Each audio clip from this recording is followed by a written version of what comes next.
Muy buenas tardes, bienvenidos a otro encuentro que se realiza en el marco del programa La Universidad de Buenos Aires para el siglo XXI, propuesta que se inició en el 2014 y contará durante el año 2015 con diferentes actividades.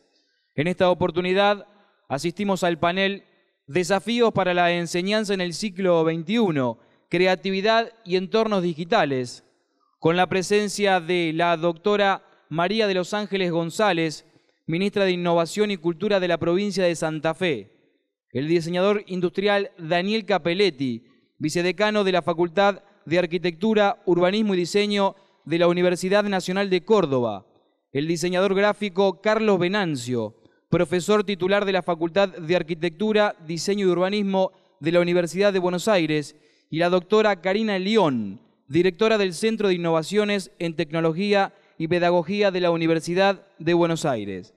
La coordinación está a cargo del arquitecto Guillermo Cabrera, secretario académico de la Facultad de Arquitectura, Diseño y Urbanismo de la Universidad de Buenos Aires. Les contamos a todos los presentes que este encuentro se está emitiendo en vivo, en streaming, a través de la plataforma digital programa siglo21.rec.uba.ar. Desde allí recuerden que luego podrán descargar el video completo de esta conferencia.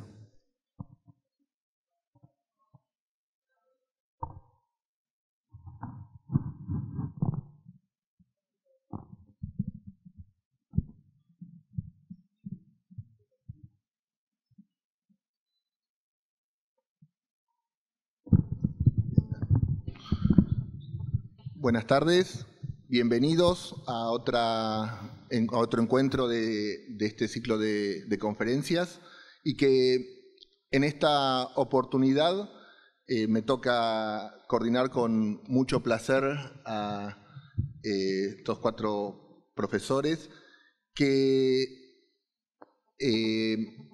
además es una oportunidad especial dado que comparte este evento, digamos, lo que está sucediendo también en la Facultad de Arquitectura y Diseño y Urbanismo de la Universidad de Buenos Aires, que es la segunda Bienal Nacional de Diseño, y junto también con el Congreso del DISUR, de la Asociación de Escuelas de Diseño Nacionales, de Universidades Nacionales. Entonces, a partir de este evento que estamos generando desde la facultad, nos parecía bien interesante aprovechar a los invitados y concurrentes y en hacer también desde ese lugar nuestro aporte a este ciclo de conferencias. Entonces, lo que vamos a hacer, cada uno de los invitados va a hacer su ponencia. Voy a ir presentando a cada uno antes de que comience, y después haremos una ronda de preguntas. Va a comenzar la profesora María de los Ángeles González, o Chiqui, como corresponde, que es abogada, especialista en Derecho de Familia por la Universidad de Rosario. Actualmente es ministra de Innovación y Cultura de la provincia de Santa Fe por el periodo 2007-2015. Es profesora titular de la carrera de Diseño de Imagen y Sonido en la Universidad de Buenos Aires. También es coordinadora general de la red latinoamericana La Ciudad de los Niños. Es creadora y promotora y coordinadora de proyectos como Tríptico de la Infancia, Tríptico de la Imaginación de la Ciudad de Santa Fe, Escuela Móvil de Rosario, entre otros. En 2012, la Universidad de Aberdeen, Escocia, le concedió el título de doctor honoris causa por su aporte a la educación y los derechos humanos. Anteriormente, se ha desempeñado como secretaria de Cultura y Educación de la Municipalidad de Rosario. Además, cuenta con una extensa producción teatral como actriz, directora y dramaturga dentro y fuera del país. Chiqui.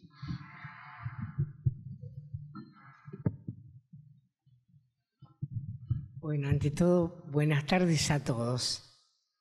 ¿Me podrían contestar? Hola, buenas tardes. Saben que siempre tengo esto para empezar. Gracias. Gracias por todo lo que él dijo, por estar en este lugar. Gracias por estar compartiendo entre colegas de distintas universidades y por tener un lugar, un espacio, un día de lluvia, que nosotros estamos bien, otros no tanto, pero para compartir y para debatir y para encontrar dudas, preguntas más abiertas o soluciones. O sea que muchas gracias. Yo empiezo siempre con algún poeta para que me ayude con el miedo, y de lo que yo voy a hablar es de la creatividad en los entornos digitales y de la necesidad de una alfabetización múltiple, no solo digital, sino la llamada alfabetización múltiple en todos los lenguajes que el hombre hizo suyos, inventó, construyó, hizo suyos. Empiezo con Alejandra Pizarnik, la palabra que sana. Esperando que un mundo, que no es el planeta, es el mundo, es la cantidad de cosas que pensamos y cómo estructuramos, esperando que un mundo sea desenterrado por el lenguaje, alguien canta el lugar en que se forma el silencio. Luego comprobará que no porque se muestre furioso existe el mar, ni tampoco el mundo. Por eso cada palabra dice lo que dice, y además más, y otra cosa. ¿Por qué empiezo con esta cita? Dirán ustedes. Porque para mí esto tiene muchísimo que ver con la creatividad. La creatividad es un tema, los procesos creativos, es un tema que siempre preocupó yo hace 22 años que estoy en la universidad, en la FADU, y en cuanto a reunión docente que teníamos que ver con cambio de planes, se hablaba profundamente, claro, en las carreras de arquitectura y diseño, de cómo y de qué manera incluir los procesos creativos en la enseñanza, en el entorno universitario y en sus entornos gráficos, digitales, objetuales, etc. ¿Por qué? Porque indudablemente el modelo académico tiende a tener sus fórmulas a veces, aunque cada docente ha encontrado y ha mezclado y ha buscado la forma de apelar a la creatividad de cada alumno, si no, no tendríamos la juventud que tenemos ni la producción en todos los campos que tiene la Universidad de Buenos Aires. Pero sí recordar qué es la creatividad. Hay muchas cosas, mucha teorización que no es central.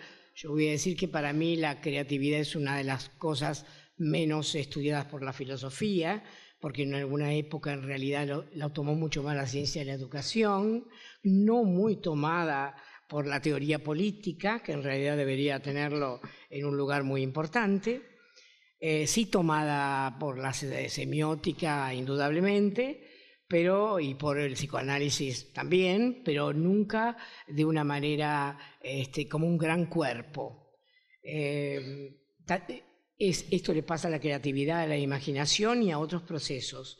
La imaginación en el siglo XX sí ha tenido como una categoría filosófica muy importante, sobre todo en su relación con el concepto. Todo esto que digo es porque tiene mucho que ver con la creatividad. La creatividad se puede decir de muchas formas, pero lo que sí dejemos de lado es que la creatividad es inspiración, que puede tenerla, que puedes tener un don especial para escuchar mejor o para mirar bien o lo que vos quieras. Pero indudablemente es un proceso complejísimo de selección y combinación. De selección y combinación, que quiere decir que los que nunca vieron un papel japonés o nunca vieron un papel de empapelado para trabajar no es lo mismo que es lo que siempre trabajaron en materiales con una cartulina pistacho o color naranja. La creatividad tiene que ver también con las cosas que se te ofrecen, con los materiales que se te ofrecen, sean estos de tipo materiales objetuales, materiales nobles, sean estos mecánicos, sean estos electrónicos, digitales, pero no... Y la oportunidad se dice, y esto yo lo creo profundamente, que vos podés copiar una estética. Podrías copiar la estética de Fellini, pero nunca podrías copiar la poética de Fellini, porque la creatividad necesita, por supuesto, de un público y de una época. Entonces, vos no podés copiar. Yo podría copiar el pastel de papas de mi mamá, pero ella no tiene ni la misma carne, ni el mismo gusto, ni tiene el mismo gusto la canela, ni tiene la misma forma de trabajar la cocina.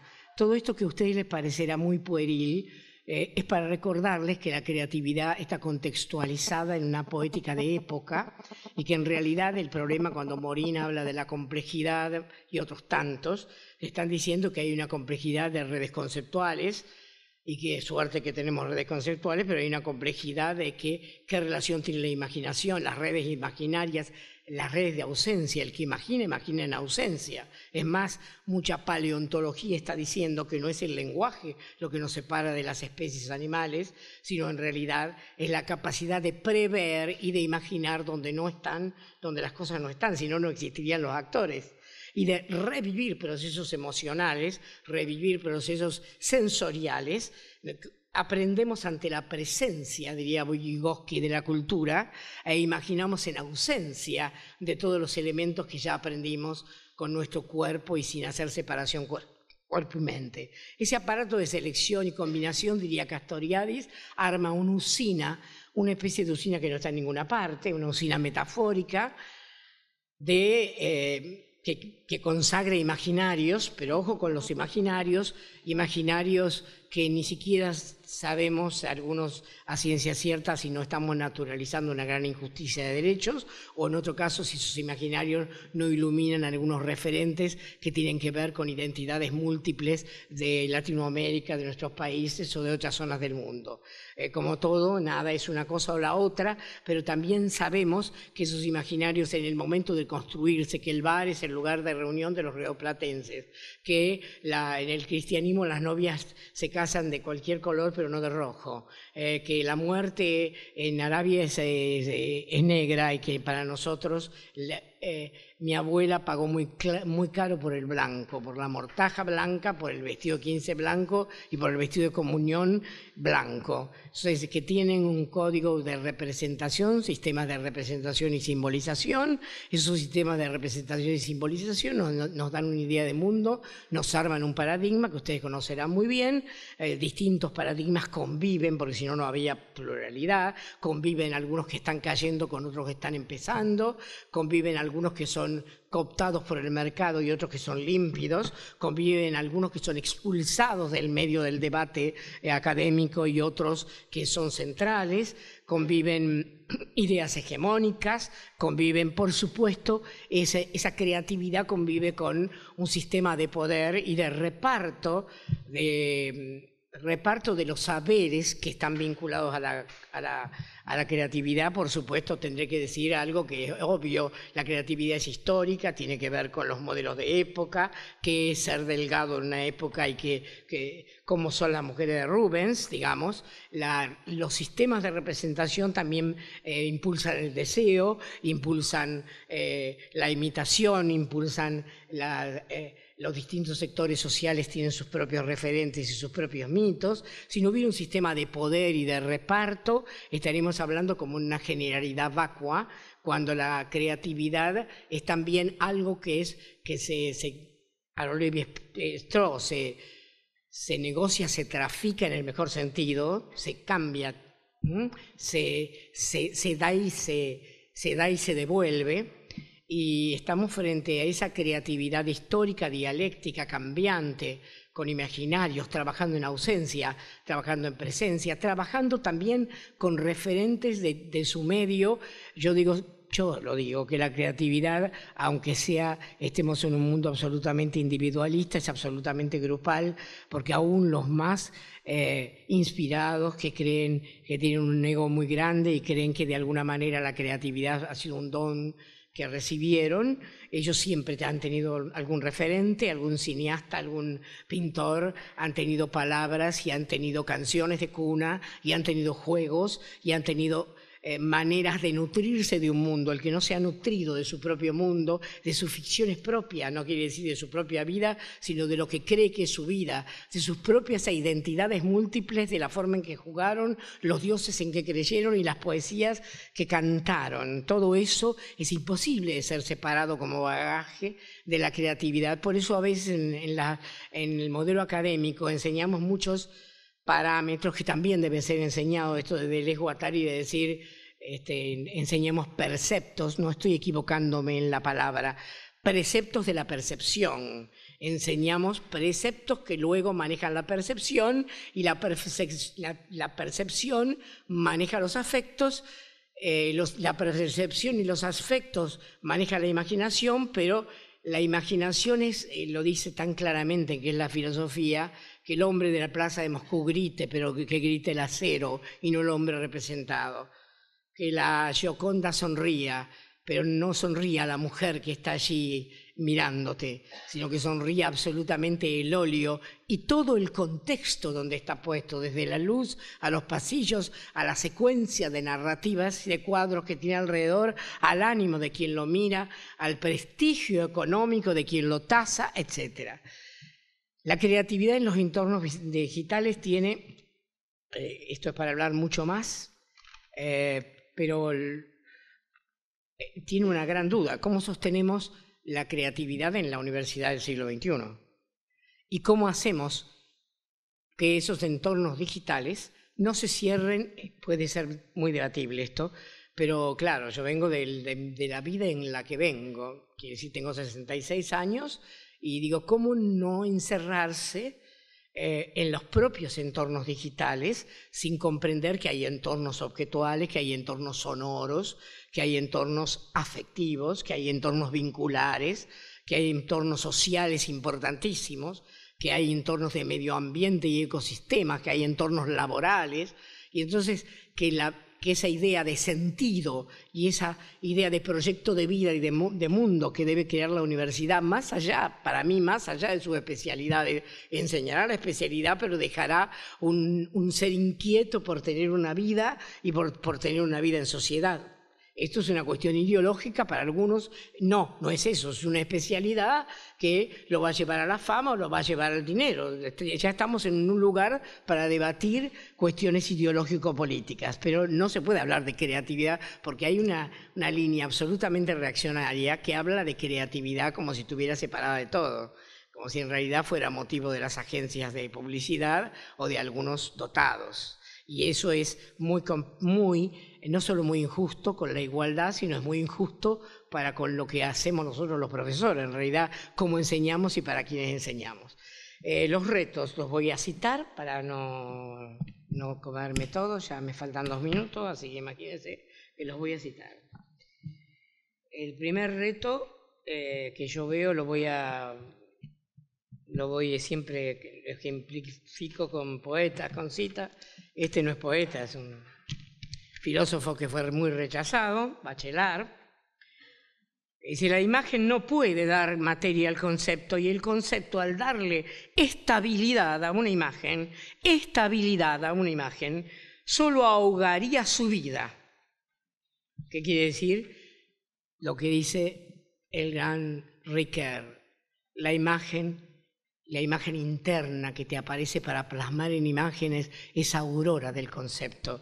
No es su hermana secundaria, ni es una imagen para decir banco y tener la figurita. No es una imagen ni aislada, ni descuartizada. Es la aurora. El que no tiene imágenes diversas de lo que es la libertad no sabe lo que es la libertad, aunque la recite en clase o la recite donde ustedes quieran, no sabe realmente la vivencia de la libertad, la sensorialidad de la libertad. Si vos preguntás a gente, yo daba talleres en la villa, a 23 talleres de mujeres analfabetas, que terminé diciendo que yo iba a dar talleres yo de sentido y de cultura. Acá hay que, yo soy maestra y fui maestra muchos años, de la primaria también, acá hay que enseñar a leer y escribir. Entonces lo que hice, ir a estudiar cómo enseñarles a leer y escribir, pues no estaba en ese momento en el magisterio y lo hice, pero yo me enseñaron sexo, sobre todo sexo. Perdónenme, yo iba con mis ropas casi hippie, maravillosas, todo de cosas, y me decían, nena, vos no tenés ninguna experiencia, y empezaban y me enseñaban a mí la vida, cómo subsistir, cómo llegar a fin de mes, y me enseñaban todos los trucos habidos y por haber con el sexo masculino o femenino, si quería optar por alguna otra cosa. Eso sí, la escuela argentina pública había hecho que todas sus hijas e hijos ya eran alfabetos, lo cual también llama la atención del esfuerzo de la escuela pública argentina para resistir, y ya había una generación que ya todos sabían leer y escribir, aunque muchos después empezaron a dejar la escuela. Bueno, el primer reto tiene que ver con esto, tiene que ver con cómo haces en una transición. Una de las cosas que amo a mi manera, aunque sea viejo y muchos digan, pero ese también tenía sus aspectos reaccionarios, es a McLuhan. ¿Cómo hace para pasar de la era Gutenberg, que él llama visual, que es el punto a punto, es el montaje clásico de una cosa detrás de otra, es el friso del fondo y la forma, a un sistema acústico que lo dice de la misma manera Borges, de otra manera, pero lo dice casi con las mismas palabras en la teoría de la melodía, de las palabras, te dice esto es acústico, y lo acústico no tiene que ver con la música, pero sí tiene que ver con una red intrincada, no paralela, transversal, de puntos de vista, de cruces de disciplinas, de cruces de vínculos, de situaciones donde las tecnologías son portadas por el propio cuerpo. Y entonces frente a todo eso está el desafío de la propia universidad. ¿Qué hacemos con la división cuerpo-mente? ¿Qué hacemos con un sistema de juegos, por ejemplo? Vos decís, yo, en segundo año de la universidad, bueno, vamos a dar una serie de juegos, y me miran como diciendo, esta chica se quedó en la infancia. Como hace parques para niños, esto es intolerable. Yo les doy la actualidad de lo bello, filosofía de Gadamer y no de Gadamer, de las inteligencias múltiples. Y dice, el juego es el movimiento interno de la creatividad. El que juega mucho no sabe, pero está ordenando y desordenando el caos en forma permanente a través de todas las etapas de su vida. El gran jugador, el gran hombre creativo le debe a su infancia de jugador una impronta de movimiento de la naturaleza y de movimiento de la propia creatividad que él no conoce. Yo me refiero a juego en ese sentido, a ordenación en un proyecto, a capacidad de selección, a alteración y también a miradas globales, a reversibilidad, a capacidad de mirar las cosas fuera de foco, mirarlas de enfrente o a crear reversibilidad. Un chico pobrísimo me dijo a mí, usando objetos que, bueno, viste, el bendito ejercicio teatral que va a poner un objeto y esto no puede ser un reloj, ¿qué es? Se te dice una bomba, otra cosa. Bueno, el chico agarró una cadena y agarró un palo de hierro, una cosa así de caño de hierro, pero pesado, un caño. Dijo, soy el mago Houdini, pobrísimo. Si les voy a convencer a ustedes que el caño es cadena, y que la cadena es caño, ni siquiera le sacó el nombre, pero empezó a trabajar la cadena de tal manera de tensión, y la empezó a trabajar, que es material puro, de tal manera de tensión, porque tenía una habilidad motriz y creativa extraordinaria, que nosotros vimos cómo esa cadena se convertía en algo duro y sin eslabones, y vimos todos cómo el caño se desvanecía en sus malabares, y que se torcía y se doblaba. Eso, que el chico ni siquiera le dio otra función, porque no es la funcionalidad la única forma de ser creativo, el chico nos convenció y revirtió 2 productos, lo cual fue extraordinario. El segundo reto de la universidad es cómo enseñar la multiplicidad, la transversalidad y lo que se llamaría Reinhold la inteligencia colectiva. ¿Cómo hacemos para aprovechar la inteligencia colectiva, pero no rinden en grupo, no quiero a nadie ofender, con múltiple choice, se sientan 6 y una pregunta a cada uno, y eso es la inteligencia colectiva. Colectiva, no tenemos vergüenza que eso es la inteligencia colectiva. Y otra cosa es, señores, el sistema poético de la sustitución y de la metáfora es el reino de la creatividad. ¿Quién en diseño gráfico no cambia una pipa por, digamos, Walcott? ¿Qué haces? No, Magritte, ¿qué haces? Esto es una pipa y en realidad una manzana. Vos podés cambiarle de nombre a las cosas como los niños pequeños te dicen, eso es una rama, y al rato le da miedo a la rama y vienen a decir, abuela, eso es el miedo. Es el miedo, le cambió de nombre, a la rama se volvió miedo, ese es simbolizar, y eso es saber traficar con los cambios. O sea que el tercer reto es cómo enseñar los procesos creativos, incluyendo todo lo conceptual, todo lo imaginario, pero también todo lo poético, la poiesis de Morin, que también implica creencias y también implica saberes que uno ya trae. Porque si mi madre me dijo, nunca te vas a poner marrón porque te hacen mi verde, yo en mi vida marrón y verde. Eso es una elección que lo traéis como poiesis, porque el marrón y el verde nunca figuró en ningún dibujo mío, ni figuró en ninguna película. Ninguna actriz de mi teatro tuvo marrón o verde. Nunca. Por eso aborrezco a ciertos grupos folclóricos porque vienen de marrón, siempre la tierra y el verde y todo eso. Yo, no, mi mamá dijo que no. Ustedes se ríen, pero una forma de graficarles de una manera muy concreta cómo es la cuestión. Cada uno viene con su bagaje, con sus ficciones, con sus mandatos, con sus cosas heterogéneas. Algunos vienen a quebrar y a decir el centro del mundo no es la Tierra, es el Sol, y los hacen que se desdigan o se mueran. Los otros vienen y dicen, no, hay un inconsciente y no lo manejás, y el otro viene y te dice, América... si el paraíso es como pintaron los sacerdotes de América, no tenés necesidad de morirte, andate al paraíso porque el paraíso existe, digamos. Lo que hicieron todo eso, y no voy a decir nombres para que Alejo Carpentier, Freud y lo demás, esas heridas narcisísticas donde vos, que estamos en una época así, donde vos en el fondo no sabés ni quién sos, a las 11 de la mañana no tenés identidad, no sabés a dónde vas, no sabés si sos buena docente o no, porque ha cambiado tanto el contexto y esos entornos que vos no sabés si estás vieja, si estás más joven que nunca, si podés integrar una memoria amnésica que otros no tienen, etc. El cuarto reto, es crear un espacio público. Somos la universidad pública. Yo soy de las que pienso que hay que crear un espacio público nuevo. Ustedes dirán, pero si en la universidad ya hay un espacio público. Sí, hay que transformar la universidad, pero también las ONG y también los lugares como esta enseñanza por métodos digitales de la Universidad del Siglo XXI, y que se esté haciendo la fiesta en la FADU, y que se esté haciendo la reunión de las escuelas de diseño. Quiere decir capas, como la cebolla, capas, para colmo intercruzadas, así, por arriba, por abajo, intercruzadas de distinta manera, tensiones intercruzadas que nos van a traer, porque una de las cosas que yo aprendí en la cátedra, 22 años, era que mis alumnos de cine en su vida habían leído Hannah Arendt, ninguno de teoría política. Yo era abogada, yo sabía teoría política, y les vendría buenísimo haberlo leído. Entonces, chicos, todos vamos a leerlo. Ni leyeron Gianni Rodari los 3 primeros años de vida, ni Vygotsky. Señores, vayan a leerlo, porque no pueden hacer películas sobre un niño sin entender de los primeros a 3 años cómo es un niño. No pueden entenderlo. Y esas bibliografías parciales de las disciplinas parciales nos han hecho mucho daño. Y también nos ha hecho mucho daño que el alumno crea que el cuerpo, lo dicen los niños de las escuelas, congreso de niños, que la mente y el cuerpo están separadas, que hay materias para la matemática para la mente y la educación física para el cuerpo. Te lo dicen los niños, hoy los niños. Nos hace mucho mal pensar que el niño que aprendió a gatear y a jugar en la acción, eso ya lo dijo hace 120 años Vygotsky, que se aprende en la acción como la acción política es mala palabra, la revolución es mala palabra. Nadie más habla de acción, nadie más habla de transformación, nadie más habla de movimiento.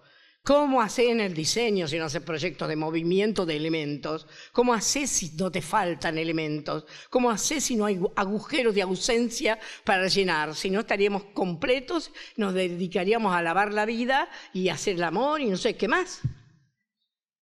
Entonces, ¿cómo haces?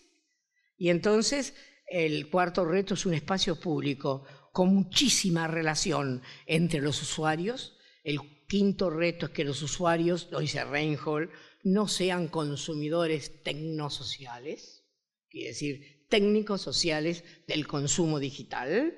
¿Por qué? Porque necesitan tener una máquina de sentido, porque necesitan recuperar su identidad, su imaginario, porque necesitan amar, porque necesitan trabajar en ausencia, porque algunas veces necesitan poner el cuerpo, que no sea solo por dinero, porque necesitan sentarse con otros a hablar alguna vez. No dije que vuelva al pasado y que no haya medios digitales, pero no creo que el medio digital por sí mismo te cree la operación de la secuencia, te cree la operación de la transversalidad, te cree la poética de tu vida, te cree la operación de la mínima transformación, te cree la operación. No nos enseñaron ni en la primaria las operaciones creativas, que no son de los lenguajes expresivos. Sí, es lenguaje expresivo, para empezar, cosa que inventó la ciencia y la educación barata, con todo respeto, la de los opúsculos baratos, porque sí es lenguaje expresivo. ¿Para qué va a inventar un lenguaje en serio lenguaje? No metafóricamente, si no es expresivo, sino comunica.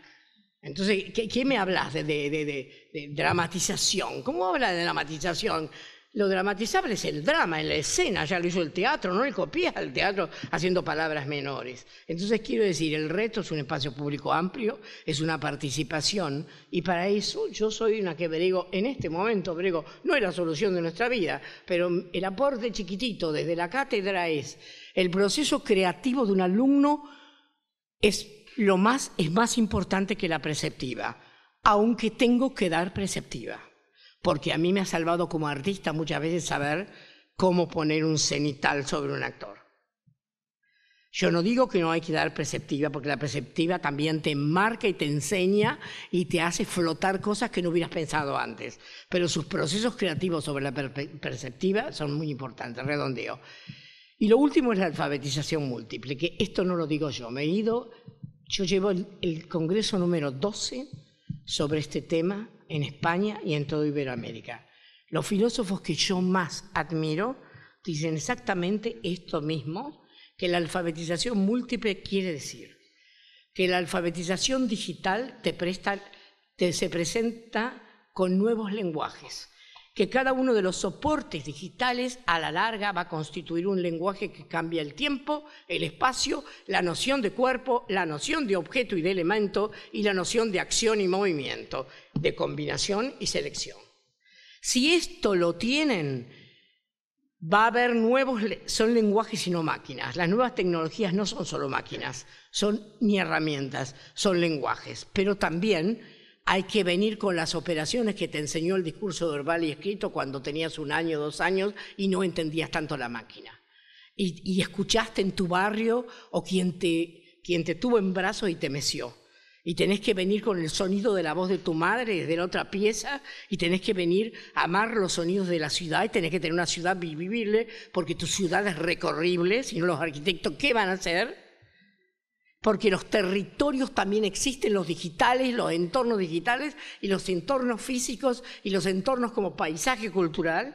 Y entonces que la alfabetización múltiple es acordarse del discurso verbal escrito desde la primera infancia, que es el que crea las operaciones mentales más básicas, que hay que acordarse del discurso del sonido que viene antes de nacer, que es la primera de las sensaciones que el niño tiene, que hay que acordarse el discurso de los objetos, y no estoy hablando de la plástica artística, desde el banquito que hacen los carpinteros o las escuelas técnicas, hasta la ausencia de una persona en Navidad en esa silla. Todo quiere decir, lo objetual quiere decir todo. Lo objetual sigue siendo la forma en que las religiones se expresan, que lo sagrado se expresa. Lo gráfico sigue siendo una sociedad. La imagen sin lo gráfico no escribe ni ve, es ciega. Y esta sociedad no es ciega y es una sociedad de escritura, de tipografías, de enamorarse de las letras, de la forma, de las verticales, de un lugar en el espacio. Espacio, tiempo, cuerpo, objetos, elementos, acción, composición, proyecto. Estoy diciéndoles que la alfabetización múltiple es como dicen todos los españoles. Los de Barcelona son geniales, te dicen las universidades de computación, que lleguen a las TIC, que lleguen a agarrar la máquina, aunque sea a los 2 años, pero que lleguen con todo lo que la cultura les dio en 2000 años, que lleguen con las alfabetizaciones múltiples, que no solo las despiertan las tecnologías, la despierta la voz del otro, el cuerpo del otro, el calor del otro, las despierta el arte de aprender, el arte de vivir juntos, el arte de ser, el arte de encontrar la información, de la inteligencia colectiva, de la creación colectiva, de la capacidad de colaboración, de la capacidad de tener la oportunidad única de que la exclusión se achique y la pobreza se achique, justamente porque estamos en una época de cambio enorme, que podríamos, con estos nuevos lenguajes, engrosar los derechos. Termino con una frase sola de un poeta que es Juan Ros, a quien amo mucho, que dice: tendríamos que dar un salto, pero cualquier salto se apoya en otra parte. En realidad tendríamos que ser un salto. Gracias.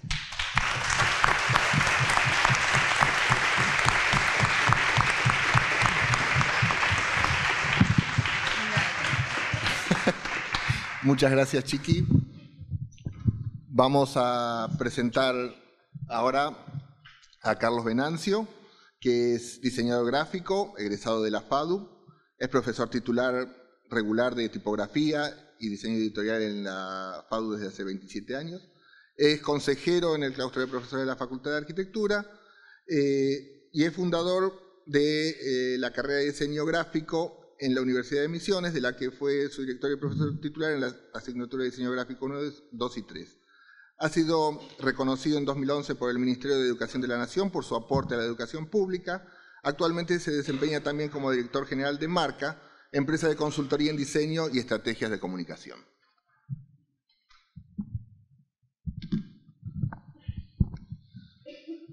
Qué difícil este lugar después de escuchar a esta señora, ¿no? ¿Cómo se levanta esto? Si uno quisiera, elegiría otro lugar que después de ella, con tanta pasión. Por suerte me quedé con el marrón y el verde, me dejó 2 colores.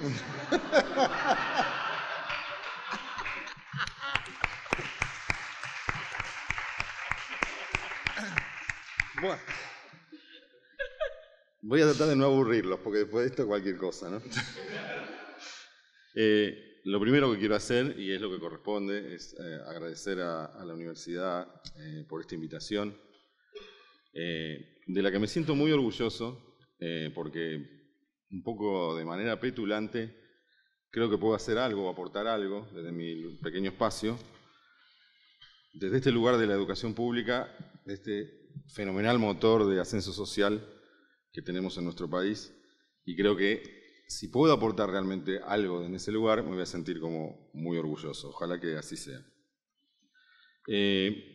Después, respecto de mi experiencia, una costumbre que tengo últimamente, antes no la tenía tanto, es decir, antes hablaba bastante más de lo que no sabía y ahora trato de concentrarme lo más posible en lo que sé. Y entonces voy a tratar de orientarme así. No podría ser más erudito. Después de esta charla vuelvo a mencionarlo, es como muy difícil. Y lo que sé, como decía recién Guillermo en este breve resumen curricular, digamos, yo soy profesor de tipografía, básicamente, y soy un apasionado de este tema, de las letras, de las palabras. Y naturalmente que del contenido que esas palabras o esas formas tipográficas llevan consigo. Entonces lo primero que hago cuando tengo una convocatoria como esta es concentrarme mucho en el título. Lo interesante de estas mesas, de estos paneles, que si se llamaran mesas redondas ya empezaríamos con una mentira, entonces está bien que se llamen paneles, es que a uno lo provocan con un título que uno no pone. Uno tiene que ir a hablar de lo que le propone. Y entonces la primera palabra ya es genial, ¿no? Porque es desafíos. Y ni siquiera uno, son varios, o más de uno, no sé. Para la enseñanza, ahí no me meto porque ya me da miedo solamente el poder de esa palabra. Y después dicen el siglo XXI, ¿no? Desafío ya me inquieta, me provoca, ¿no? Y en plural ni se imaginan. Pero es una buena excusa para arrancar la reflexión, ¿no?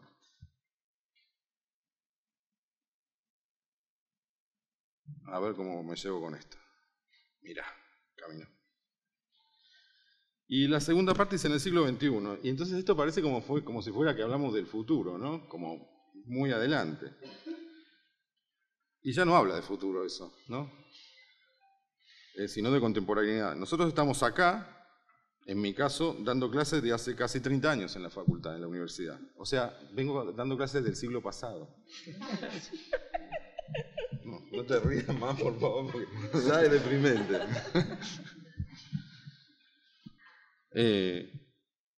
Pero lo gracioso de esta situación, o lo curioso, lo que me mueve a la reflexión es que quiero lo mismo que quería cuando empecé a dar clase, ¿no?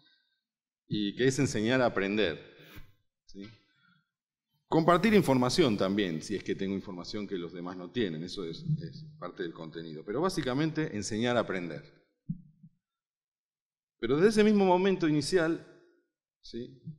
Me encuentro con un grupo de alumnos en ese primer encuentro inicial, sobre todo en los primeros momentos de su formación, que quieren algo muy específico, ¿sí? Que quieren soluciones, respuestas inmediatas a sus problemas, o los problemas que ellos creen que son sus problemas en ese momento, ¿sí? De ahí la metáfora del pescado, de la imagen, ¿sí? Porque es un pescado, ven que está fuera del agua. Y eso es lo que quieren. Quieren pescado, ¿sí? Ya, listo. ¿Sí? Y eso ocurre en nuestra universidad pública, insisto, que es lo que yo conozco, seguramente apremiados por una demanda social, por una presión un poco que ejercen los medios, seguramente, pero la mayoría de ellos quieren pescado.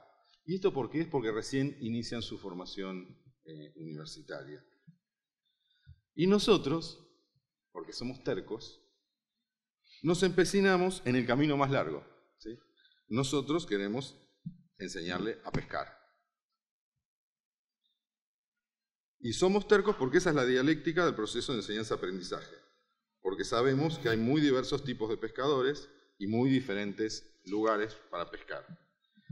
A veces, con falta de recursos, los que estamos en la universidad pública sabemos de qué hablo, ¿sí? Nos podemos arreglar con muy poca cosa, ¿sí? Y a veces nos ponemos creativos ahí, ¿sí? Sí, les cuento una cosa, yo no quería traer imágenes, ¿no? No quería, porque creo en el valor de la palabra, dice al principio. Pero la verdad es que un diseñador gráfico que viene y no muestra imagen es como que defrauda un poco. Entonces traté de esto, ¿no? Porque si las sacamos las imágenes, por ahí se ríen menos. Pero...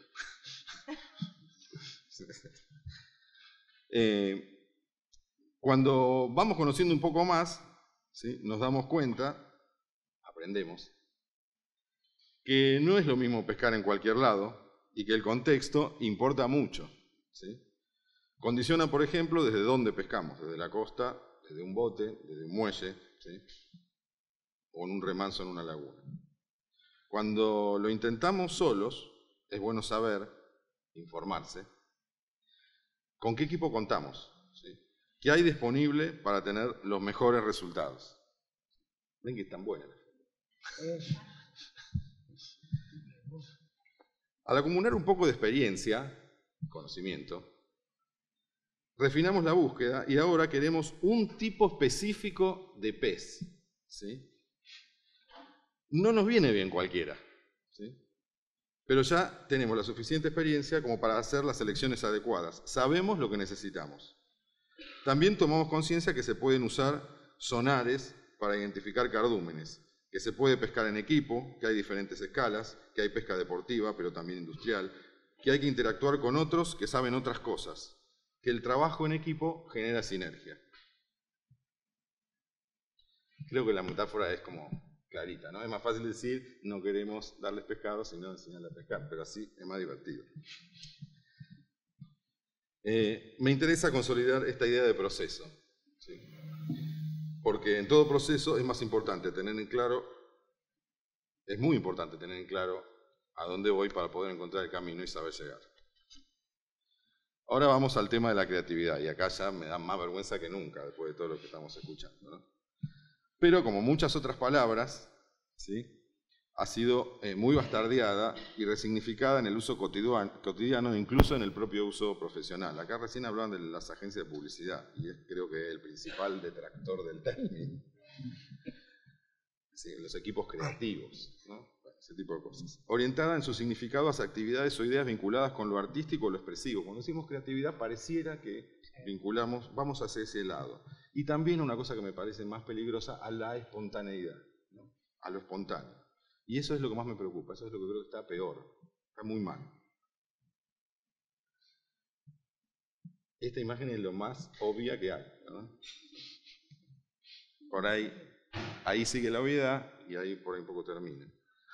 La creatividad, desde mi punto de vista, tiene que ver con la capacidad que tiene una persona de utilizar su experiencia, es decir, su conocimiento, para encontrar una solución inesperada para un problema preexistente.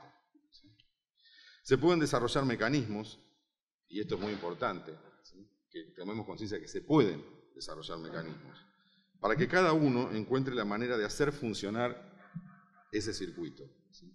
La lucecita no se prende sola, la hacemos prender nosotros.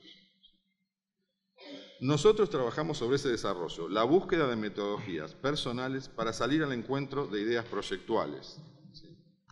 En la tele dirían ideas creativas, ¿sí? Para nosotros, por lo menos en nuestra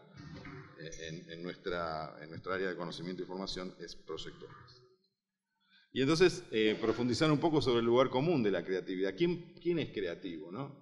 Y volviendo a esta idea del perfil artístico, creativo puede ser un cirujano que desarrolla un nuevo mecanismo para llevar adelante una operación, o puede ser una física, ¿sí?, que descubre a partir de asociaciones un nuevo proceso, ¿sí?, o fenómeno. Mi abuelita María, que es pobrecita muerta ya, tejiendo al crochet, no me voy a olvidar nunca una colcha que tenía ella de un color fucsia, ¿no? Una cosa que en ese momento me parecía horrible, pero hoy sería la estrella de Palermo. Una colcha. ¿Sí? Una combinación de colores tremenda. No, verde y marrón. Rosa pink. Tenía negro también. Por este lado estamos como más orientados, digamos. Si yo hablo de creatividad, un músico está bien, estamos dentro de lo artístico, estamos dentro de lo que esperamos. Y, por supuesto, cuando hablamos de creatividad, también estamos en el área de los diseñadores gráficos, que a veces no somos tan creativos.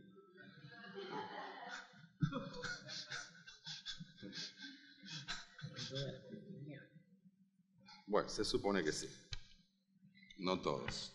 Pero ellos seguramente se dicen creativos. No quiero mencionar a Polka, que es la dueña de la serie. Vos también dijiste antes, no querías mencionar a alguien. Esto está asociado a esta imagen, medio graciosa, está asociado a ese concepto de la iluminación, ¿no? Parece que Arquímedes, de repente, cuando se estaba bañando, le cayó de algún lado una idea en la cabeza y entonces de ahí viene toda su genialidad. Y la creatividad está asociada a este concepto de la inspiración, a la iluminación. De ahí la lamparita, fíjense que el concepto de la lamparita asociada con la idea tiene que ver con esto de la iluminación. ¿Sí? A cierta capacidad o cierto don que algunos poseen al nacer y del que otros carecen. Es decir, si no la tenemos cuando nacemos, olvidémonos de dedicarnos a algo o a ser creativos en general. ¿Sí? Nada tan opuesto al pensamiento científico como esta asociación al pensamiento mágico de la creatividad.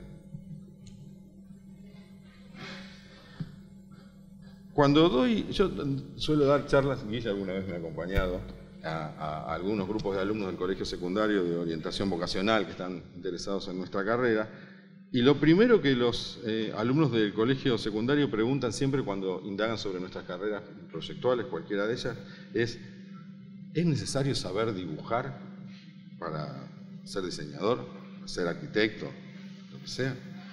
Y yo siempre contesto lo mismo, que es necesario saber pensar, ¿sí? Si uno sabe pensar, va a encontrar las herramientas para poder resolver problemas expresivos, problemas de representación, ¿sí? Pero lo importante es saber pensar, ¿sí? Y este espacio tan querido para nosotros, por lo menos en la universidad, en las carreras de diseño de la Universidad de Buenos Aires, que es lo que llamamos taller, esto es un taller de trabajo, así, no diría descuidado, ¿sí?, vivido, diría. ¿Sí? ¿Por qué esta imagen? Está claro que en nuestra convocatoria, esta charla, en mi convocatoria como diseñador, está implícita una capacidad supuesta que es que soy una persona creativa, ¿sí? Los diseñadores son creativos. Pónganle las comillas a creativos porque no salen cuando hablo, pero viene como irónico.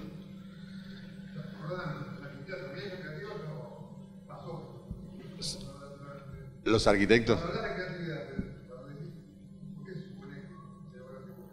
No, yo no, digo, en general se supone. Yo digo que no, yo declaro solemne y públicamente que no soy creativo, soy trabajador. Dice que dice. No puedo hacer nada por eso. Me gustaría anclar esta capacidad asignada a nuestra disciplina y su enseñanza en una característica especialísima de nuestro modelo de enseñanza, que es ese modelo de taller, por eso la imagen.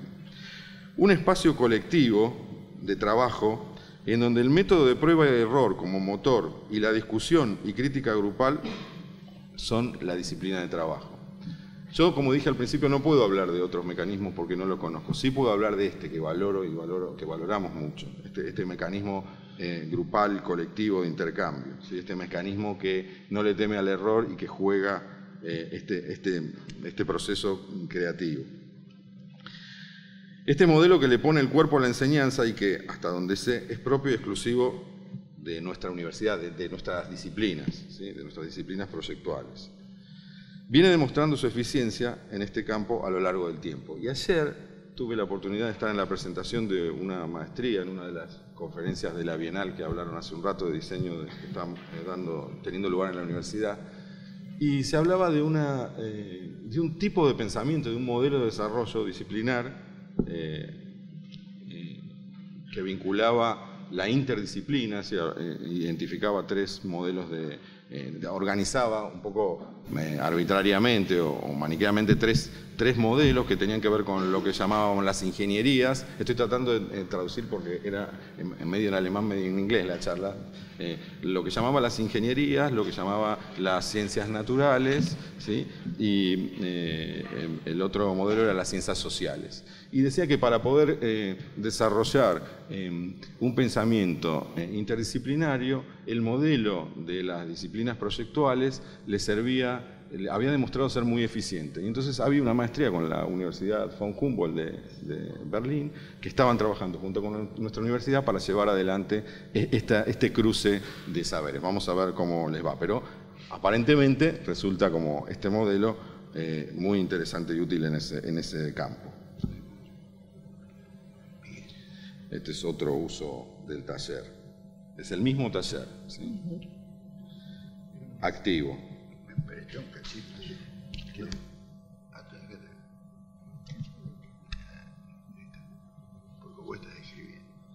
Para nosotros es el proyecto, esta idea de definir a la disciplina proyectual con nuestro modelo de saber, es el núcleo sistémico de lo que entendemos como creatividad en diseño. En diseño entendido en el sentido más amplio del término.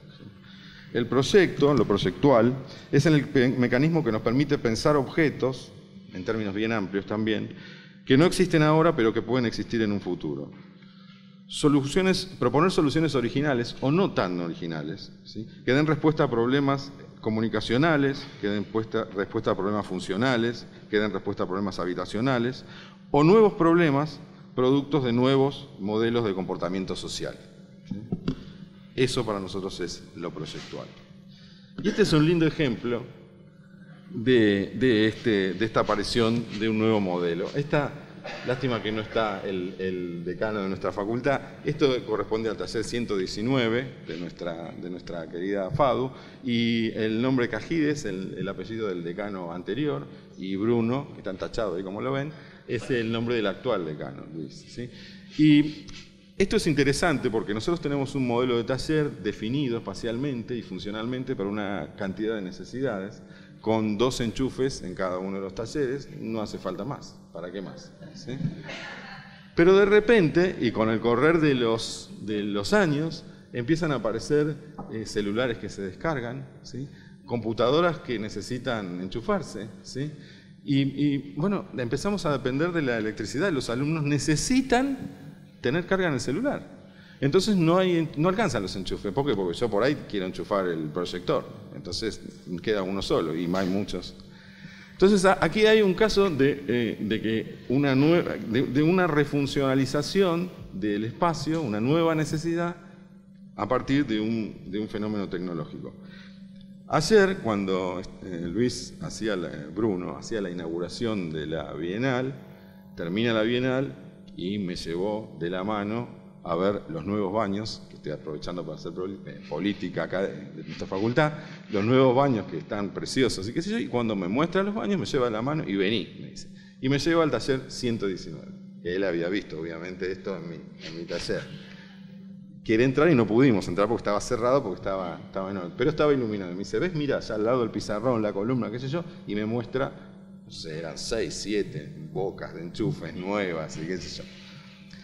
Lo que quiero señalar con esto es que la aparición de una nueva necesidad y la aparición de un nuevo modelo de comunicación, ¿sí? De un nuevo medio, en este caso digital, implica que haya un impacto que puede ser inesperado, porque ese impacto son transformadores los celulares. Hay un tema de cargas, de tensiones, ¿sí? De todos los talleres con toda la gente conectando y enchufando cosas.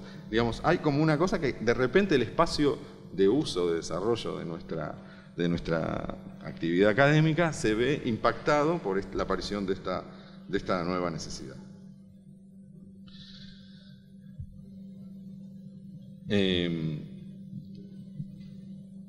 Sobre los medios digitales y la tecnología en general, que contemporáneamente marcan en gran medida el comportamiento social, de nuevo la imagen, hay al menos 3 cuestiones que quiero señalar, aunque no las podamos profundizar en el tiempo disponible en esta exposición. El primero, que la elección de una tecnología, un sistema operativo de celular, una base de datos, un programa de diseño, para dar ejemplos que son cotidianos en nuestra tarea proyectual en el taller, es decir, cosas que nosotros diseñamos todo el tiempo, implican una postura fuertemente ideológica y tienen una profunda implicancia social que no tenemos que ignorar. ¿Quiénes tienen acceso a esa tecnología? ¿Qué información estamos compartiendo? ¿Qué posibilidades se abren? Y sobre todo, ¿cuáles se cierran? ¿Cuáles quedan afuera cuando elegimos una tecnología o cuando trabajamos sobre una tecnología? Una elección tecnológica, voluntaria o involuntariamente, puede implicar una barrera de acceso o una segmentación social o la aparición de nuevas necesidades. La segunda cosa que quiero señalar es que los medios tecnológicos, digitales, interactivos, los nuevos medios en general, lo que entendemos como nuevos medios, son esencialmente efímeros, ¿sí? Lo que aprendemos hoy, si tiene eje en determinado recurso tecnológico, puede carecer de valor mañana. Cuando yo empecé a estudiar en esta carrera, soy egresado de la primera promoción de la carrera de la Universidad de Buenos Aires, no había ampliaciones de fotocopia. Después aparecieron ampliaciones de fotocopia a porcentajes fijos. Tengo acá anotado las cosas que... ¿sí? Después llegó, sí, naturalmente, la compu, que no era para nosotros. La primera computadora para uso profesional que yo compré me costó $4.500 y tenía una pantalla blanco y negro de 8 pulgadas. ¿Sí? Después vino Internet. No había Internet. Yo hice la carrera sin Internet. ¿Sí? Y cuando había era, bueno, no sé, no quiero ser tan viejo, pero ¿se acuerdan del ruidito de los módems en telefónico? Dios mío. Bueno. El pensamiento universitario está anclado precisamente en esa diferencia, ¿sí? En entender que la tecnología es efímera, ¿sí?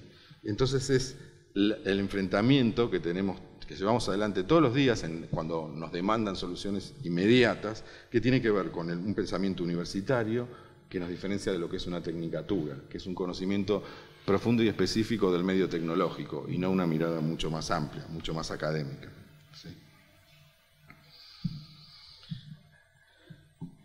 Debemos enseñar adaptabilidad a los recursos y la tecnología es un recurso más. El tercer y último punto es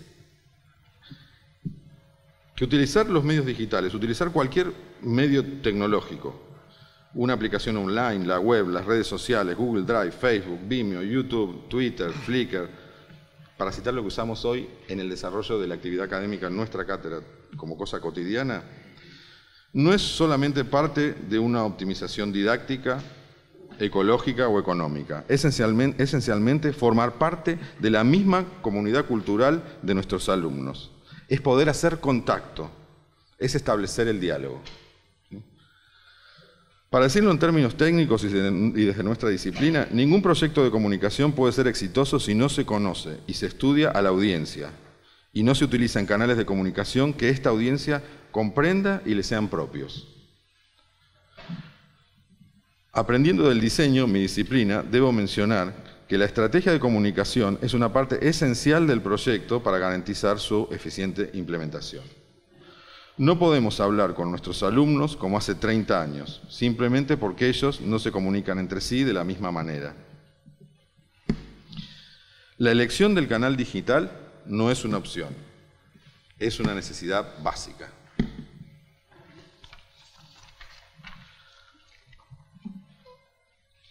En este mundo interconectado de diálogos masivos pero uno a uno, tecnologizado y hoy esencialmente digital, cambiante y de aguas turbulentas, solo puedo compartir una certeza. Para enseñar a pescar en estas aguas no hay otro remedio que mojarse. Gracias.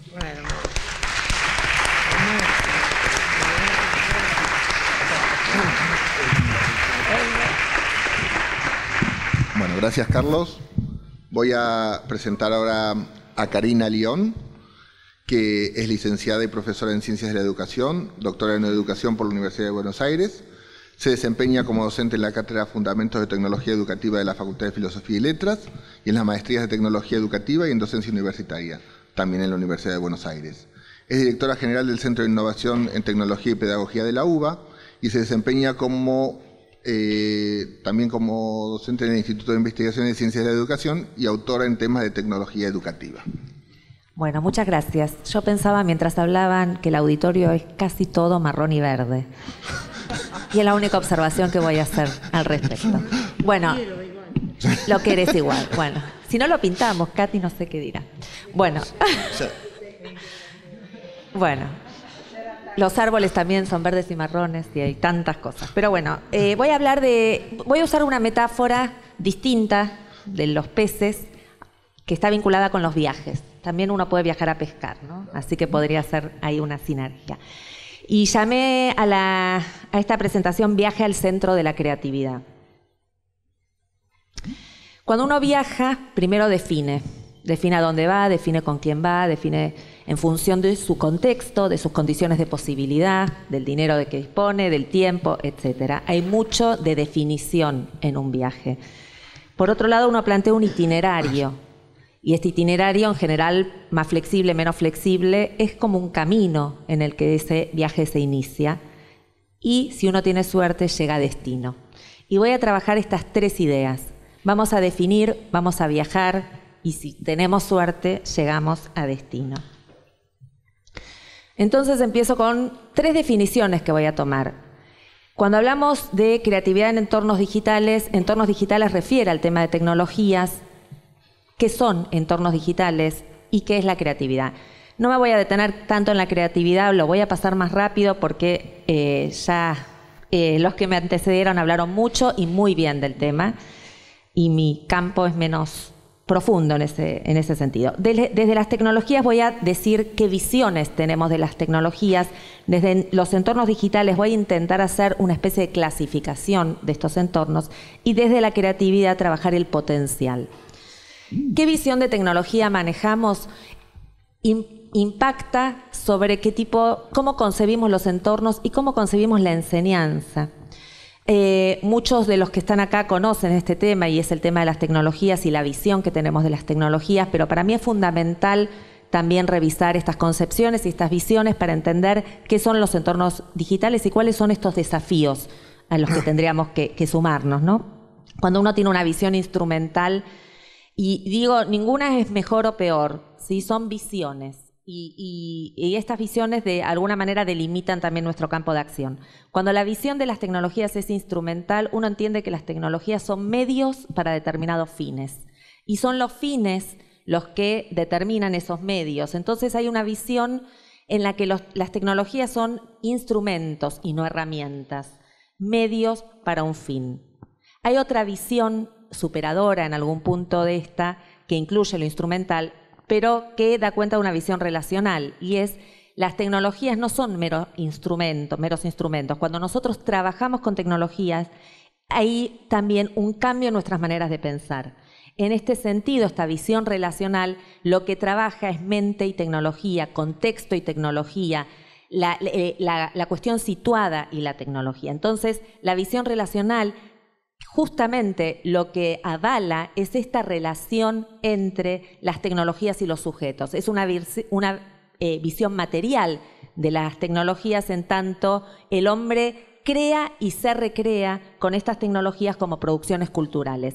Finalmente hay una visión más ecológica en la que se incluye, y esto es cada vez más una tendencia en lo que es tecnologías, una visión ecológica en la que se incluye el entorno como parte de la tecnología. Y acá estoy haciendo como casi una tautología, que es definir el entorno por el entorno mismo, pero es entender que los aprendizajes no son solamente formales y transcurren en las instituciones educativas, sino que hay aprendizajes por fuera de estas instituciones educativas.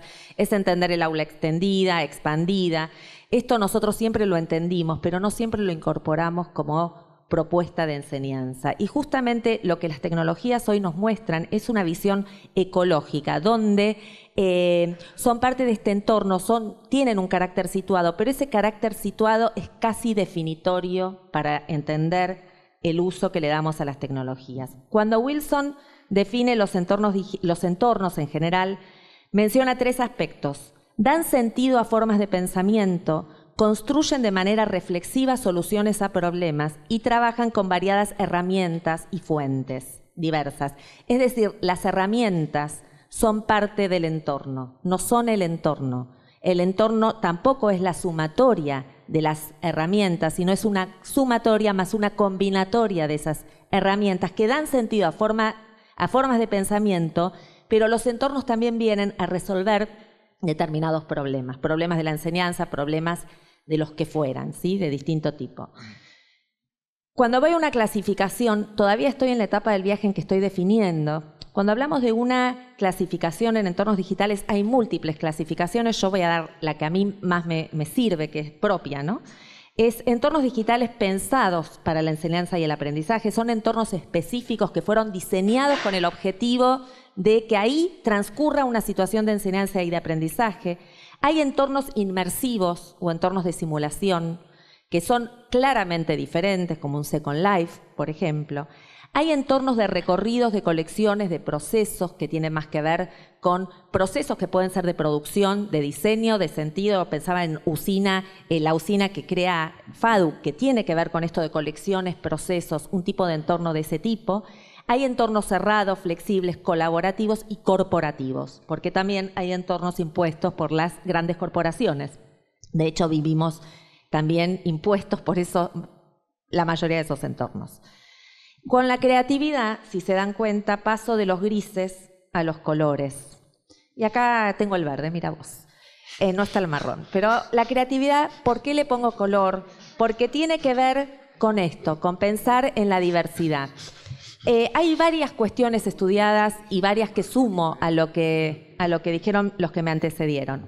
La creatividad tiene que ver con imaginar, tiene que ver con cierta intuición, tiene que ver con la originalidad, pero también, dice Gardner, no Gadamer, tiene que ver con la síntesis. Y estos procesos de síntesis son procesos que tienen que ver, dice Gardner, con el estudio disciplinar. Es decir, que la creatividad también tiene que ver con una actividad cognitiva que da cuenta de originalidad en un campo de conocimiento y que quizás lo que es creativo en un campo de conocimiento no lo sea en el otro. Esto es también el carácter situado, que es histórico, es de época, es de cultura y es disciplinar, porque tiene que ver con modos de entender y de crear en esos campos de conocimiento. Y esas síntesis que se dan tienen que ver también con ciertas intuiciones, pero también con estudio de la disciplina.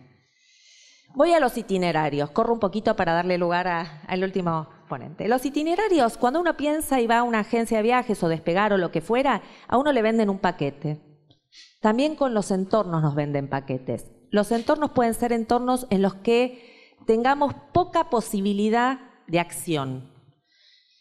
Y en ese sentido, la creatividad quizás se restringe a modelos impuestos por esos paquetes. Porque el paquete es un paquete. Voy a tal hotel, tengo 3 días, Entonces, tengo esos itinerarios que tienen que ver con paquetes de entornos empaquetados en los que hay poco margen de acción y de creación. Tengo itinerarios de recomendación y voy a TripAdvisor y me dicen andá a tal lugar que es espectacular. Y voy a esos entornos que son recomendados por colegas y ahí tengo un poquito más de margen de acción, pero también tengo la posibilidad de crear mi propio itinerario y entonces ahí tengo un itinerario de autor, donde soy parte de lo que quiero ser en ese entorno y no me limito a lo que el entorno me ofrece, sino soy parte de la creación y de la co-creación de ese entorno. Donde tengo decisiones y es quienes gestionan, quienes producen esos entornos, diseñadores, programadores, tecnólogos educativos y contenidistas. Pero sobre todo, donde tengo un carácter tripartito para esta autoría. Y acá me detengo para pensar que hay 3 cuestiones fundamentales en esta creación de entornos digitales. Hay una cuestión que es material, que tiene que ver con la estética, con los contenidos, con el espacio digital, con la cartografía que arme en ese entorno. Hay una dimensión que es didáctica y cognitiva, que tiene que ver con la inteligencia colectiva de la que hablaba Chiqui, con una mente que participa con otros. Los entornos se nos ocurren también cuando vemos otros entornos, cuando trabajamos con otros, cuando pensamos con otros, cuando co-creamos. Y toda la línea de Visual Cognition, de Tafti, de todos los que hoy desarrollan, la relación entre percepción y cognición, porque entramos a los entornos por la visión, por la percepción.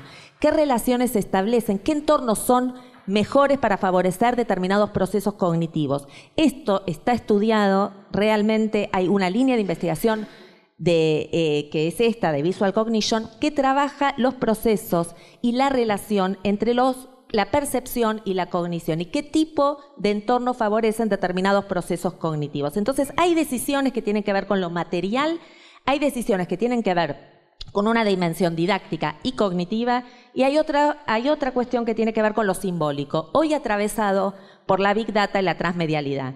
Hay un carácter simbólico que tiene que ver con esta abundancia de información, esta justamente proliferación de entornos. Tenemos tantos entornos, tenemos tantas herramientas, que el viaje a veces nos agota, porque tenemos que estar decidiendo y revisando y repensando y siendo originales y creativos cuando hay un montón de entornos de posibilidad que nos abruma, ¿no? Entonces, bueno, revisar también esta dimensión simbólica que hoy justamente se vincula con la transmedialidad, con la posibilidad de generar relatos narrativos en más de un entorno. El entorno ya no es un entorno único. Cada entorno engloba en sí múltiples entornos que tienen que ver con las múltiples narrativas que circulan. Cuando llegamos a destino, que como ven hay un cierto vacío, ¿no? en la imagen, vuelvo entonces a la idea de entornos. Los entornos ya ahora, después de este viaje, son lenguajes de pensamiento. Y acá otra vez vuelvo también a esta idea de tecnología como lenguaje de pensamiento. Son vehículos. Si pensamos en esta concepción relacional y en estos lenguajes de pensamiento, si además pensamos en una idea de cognición ampliada, que los entornos no solamente son entradas a un contenido, sino que son ayudas a pensar ese contenido, que nos permiten ampliar nuestra manera de pensar, entonces entramos a algo que yo llamé pedagogía de la incomodidad. ¿Cuáles son desafíos para el siglo XXI? Estar incómodo. Sacarnos los zapatos que usamos gastados, pensar en qué zapatos queremos usar. Incomodar es una manera de innovar y de pensar que no damos siempre la misma clase, que no usamos siempre el mismo entorno. Eso ya en sí mismo es un proceso creativo.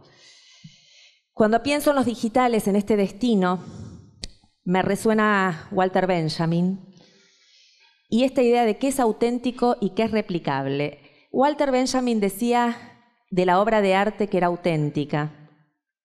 Y el problema que tenemos con las tecnologías es que es fácilmente replicable. Entonces, esta replicabilidad casi tan fácil de encontrar y pegar, uno de los desafíos que nos instala es el de la autenticidad. ¿Qué es genuino? ¿Qué es auténtico? ¿Qué es original cuando vemos las mismas imágenes, los mismos? Bueno, es uno de los desafíos. La expansión, pensar estos entornos desde esta ecología entendida como un puente entre lo formal y lo no formal, los aprendizajes que transcurren en la universidad con los que transcurren en la vida, aunque la vida también transcurre en la universidad, pero crear esos puentes. La experimentación, experimentar, y la estética como contenido. ¿Qué les vengo a decir a ustedes que son diseñadores? Pero para nosotros es fundamental pensar que la estética es contenido. Y la creatividad tiene que ver también, ya no con la intuición, imaginación, etcétera, sino con la colegialidad, con esta idea de pensar con otros. Yo pensaba en cómo creamos en CITEP Y en CITEP todos nuestros entornos son entornos que surgen de necesidades educativas de la universidad, pero las pensamos con otros, con colegas, las revisamos, las revisitamos, las interpelamos, las ponemos a disposición de los docentes, las destruimos para construirlas. Hay algo de la colegialidad que tiene que ver con la creatividad. Y hoy justamente trabajábamos también esta idea de que trae Garbulski con las charlas TED. Él dice, primero se inventó la rueda, luego se inventó la valija, pero hicieron falta 1400 años para que se invente la valija con rueditas. ¿Por qué? Porque tampoco se viajaba tanto, por un montón de cuestiones. Pero esta capacidad de combinar también da la creatividad. La creatividad no es solo la búsqueda del original, es también poder combinar de manera diferente para resolver problemas que tenemos, cosas que ya existen. El Waze en el celular es un ejemplo claro de combinatoria. Y finalmente, la convergencia. Los entornos hoy son convergentes, el celular es convergente. Entonces, volvemos a la creatividad. Para mí la creatividad es el color. Muchas gracias.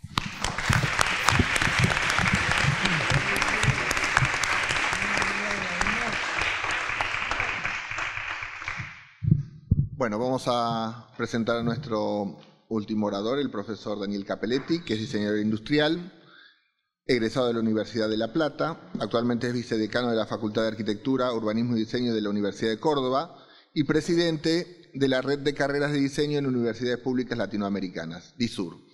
Es profesor titular por concurso de Diseño Industrial 1 a 4 en la Facultad de Arquitectura, Urbanismo y Diseño de Córdoba.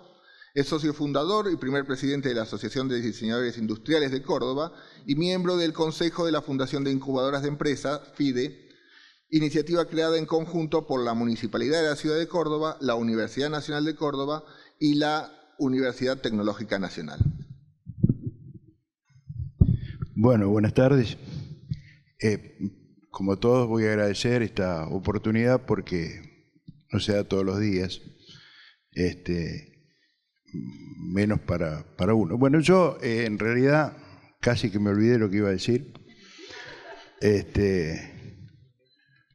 así que lo voy a inventar, pero desde que me invitaron, cuando me dijeron el tema, desafíos para el siglo XXI, para mí el siglo XXI ya empezó hace rato, me apuro porque tengo 63, dentro de 2 años me jubilo y entonces ya no voy a poder hacer más nada, por lo menos dentro del ámbito de la academia. No quiero, ya está. O sea que me faltan 2 años, pero ya empecé y después se lo voy a contar qué es lo que estoy haciendo con todo esto de las TICs y todas estas cosas que nos abruman. Pero quiero contar y reflexionar sobre cómo iniciamos esto. Nosotros somos un poco hijos de la UBA, porque ustedes nos crearon, así que háganse cargo si yo digo alguna boludez. Así fue. Nosotros, a mí me convocaron y creo que tuve suerte, porque tenía el título de diseñador industrial, a iniciar una carrera donde todos eran arquitectos. Yo los voy a provocar. O sea que arrancamos mal. Yo maldije más de una vez decir, puta, esto es como tener una facultad de medicina con los profes enfermeros. A mí no me daban ni bola porque era diseñador industrial. Me sirvió para entrar, pero me costó tremendamente llegar después a ocupar cargos dentro de la docencia, jefe, adjunto, titular y ahora vicedecano. O sea, la peleé. Yo estudié diseño industrial, no cómo se enseña diseño industrial. O sea, docente me hice por voluntad, entusiasmo y finalmente por pasión. Pero eso era mi propiedad, yo le puse pasión. La pasión creo que sirve para apasionar al que te escucha. Eso es fundamental. Si no, es difícil enseñar. Difícil que aprendan lo que uno quiere enseñar. Después, yo me pregunté 1000 veces, ¿cómo puede ser que una carrera esto lo hablo mucho con mis compañeros, vinculada al consumo y a la producción, prescinda del contexto para enseñarse. Traduzco. Esto empezó en Mendoza en los años 60, hoy hablaba con Luis, y qué sé yo, hasta el presente, en la mayoría de los casos que conozco, desde Frondizi hasta Cristina Kirchner, pasaron más de 100 ministros de Economía, más de 40 presidentes. Hubo interrupciones del gobierno. ¿Cómo voy a enseñar una carrera que no tiene ni siquiera las reglas de juego claras? Entonces, ¿qué hacíamos? Jugábamos al diseñador en la facultad. Prescindíamos de todo el proceso para solucionar todo con la inspiración divina o un saumerio, vas a saber qué cosa, para poder encontrar una solución. Un día, Mónica me convoca para fundar esta historia que ya tiene 8 años, que te voy a corregir, que se llama DISUR y que es la red de universidades públicas latinoamericanas vinculadas al diseño. ¿Sí? Muy orgulloso estoy de eso, porque en ese acto fundacional, y ya empezaba el siglo XXI, ya soñábamos con alguna historia que tenía que ver con relacionar el gobierno, la universidad y la empresa. Y nos fuimos con esos deberes, después de esa primera reunión, o segunda, acá en la UBA, a nuestro lugar de origen, y de hecho que lo empezamos a hacer. Hubo una convocatoria del Ministerio de Ciencia y Tecnología de mi provincia. Hubo un ministro que tenía toda la buena voluntad, que se llamaba Del Bono, que ahora está en San Juan, y está haciendo lo mismo.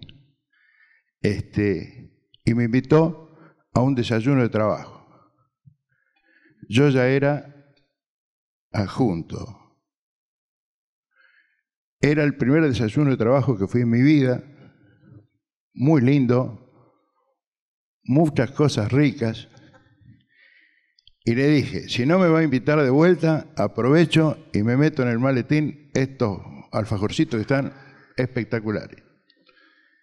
Hicimos 100 desayunos de trabajo, o más, necesarios para empezar a hablar en el mismo idioma. Lo que él me dijo fue así: tengo 1 millón de pesos y no tengo proyecto. Era más lo que tenía. Y yo le dije, yo tengo proyecto y no tengo un mango. Y los empresarios dijeron, yo no tengo ni plata ni proyecto. Entonces yo hice la conclusión, se juntó el hambre con la gana de comer. Y mi carrera puede hacer algo por eso. Y empezamos. Yo convivo con la Facultad de Arquitectura.